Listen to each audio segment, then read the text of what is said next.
écoutez Radio Ici et Maintenant sur 95.2 FM. Vous avez la parole en composant le 08 92 23 95 20. J'arrête quand je veux.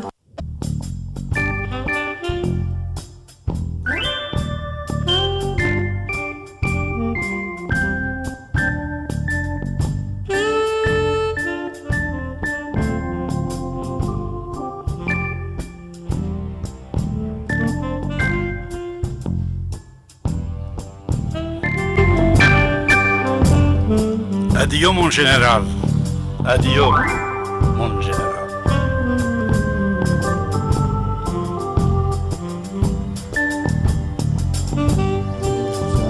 Adieu mon général, adieu. J'avais un ami. La France avait un soldat. J'avais un général.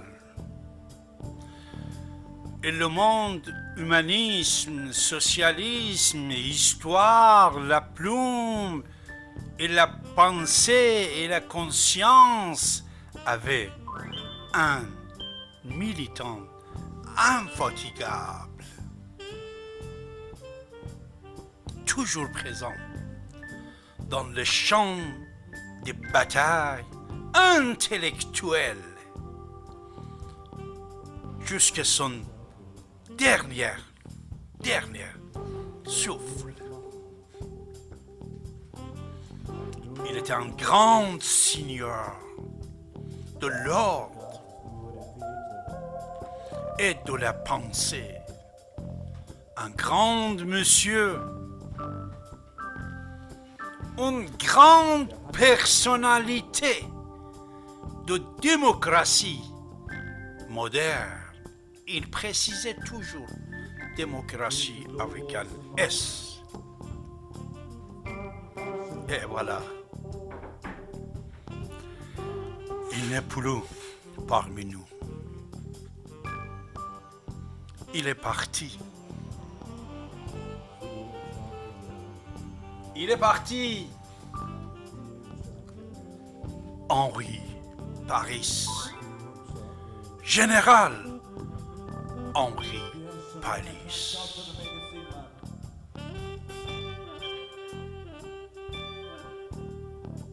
Adieu, mon ami. Adieu, mon général.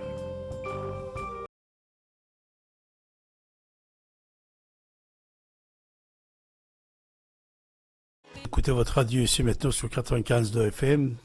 Vous connaissez toutes et tous notre ami le général Henri Paris, conseiller de plusieurs ministres et premier ministre, Pierre Mauroy, président de démocratie. Il a présidé démocratie, un club de réflexion qui a beaucoup fait pour la France et pour la paix. C'est-à-dire son bilan, il est très riche. Plusieurs fois, le général Henri Paris était notre invité dans notre studio depuis les années 80 à ce jour.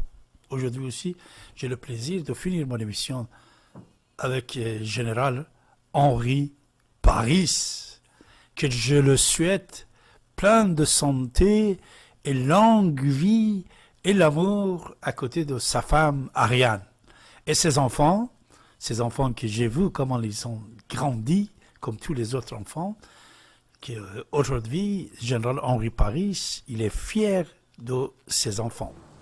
Bonjour mon général Henri Paris, bonne année 2020. Merci à vous aussi. Nous avons beaucoup appris de vous pendant toutes ces années. Et je vois que vous êtes en train d'écrire un autre livre. C'est quoi mon général, votre dernier livre?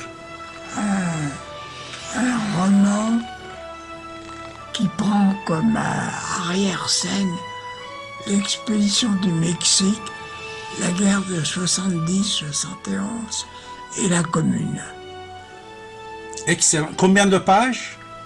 Ah, tiens, je ne sais pas encore parce que je suis en train d'écrire. Ce sera votre deuxième roman. Le deuxième roman, Première, c'était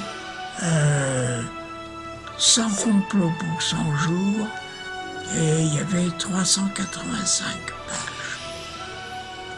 merci mon général. Comme j'ai dit au départ, on a beaucoup appris de vous. Vous étiez un général avec des soldats dans le monde entier. Dans le monde entier. Et on était tellement ravis d'être toujours avec vous, à votre côté, mon général. Mes respects. Merci. Henri Paris est né le 9 août 1935 à Neuilly-sur-Seine.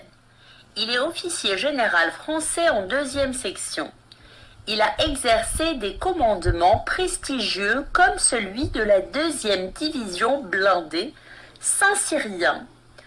Il avait auparavant servi dans les troupes aéroportées et la Légion étrangère et à ce titre participé à la campagne d'Algérie. Il s'est ensuite orienté vers les troupes blindées et mécanisées. Conseiller du Premier ministre Pierre Mauroy et de 2 ministres de la Défense, Jean-Pierre Chevènement et Pierre Jox, a dirigé la délégation aux études générales, organisme chargé d'élaborer la prospective de la défense en matière de stratégie et de politique militaire. Il obtient une licence de russe en Sorbonne et un diplôme de tchèque aux langues orientales, des certificats d'économie politique à l'université Charles de Prague, ainsi que le diplôme de l'Institut d'études politiques de Paris. Quittant le service actif dans la limite d'âge, il devient conseiller militaire de GIAT Industries.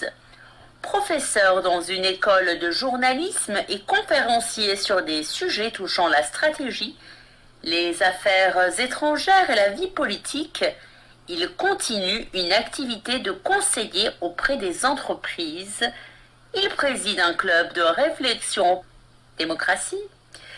Il poursuit sa réflexion dans les domaines de stratégie et de défense, écrit divers essais tout en s'essayant à un roman historique, Stratégie militaire soviétique et américaine, prix Vauban en 1981, les fondements doctrinaux de la stratégie soviétique en collaboration avec les membres du groupe d'études et de recherche sur la stratégie soviétique, le niveau de vie en Tchécoslovaquie, le pacte de Varsovie en action, thèse de doctorat, mention très honorable avec félicitations du jury, stratégie soviétique et chute du pacte de Varsovie, publication de la Sorbonne en 1995, l'atome rouge, l'Harmattan 1996, l'arbalète, la pierre à fusil et l'atome,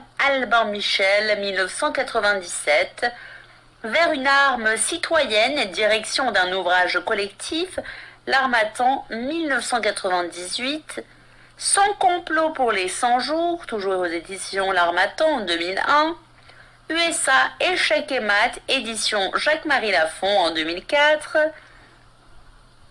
Le pétrole tue l'Afrique, édition des Rio 2007, Ces gens qui viennent, édition Fantascope en 2011, et L'oncle Sam et le mandarin, édition NUVIS 2015.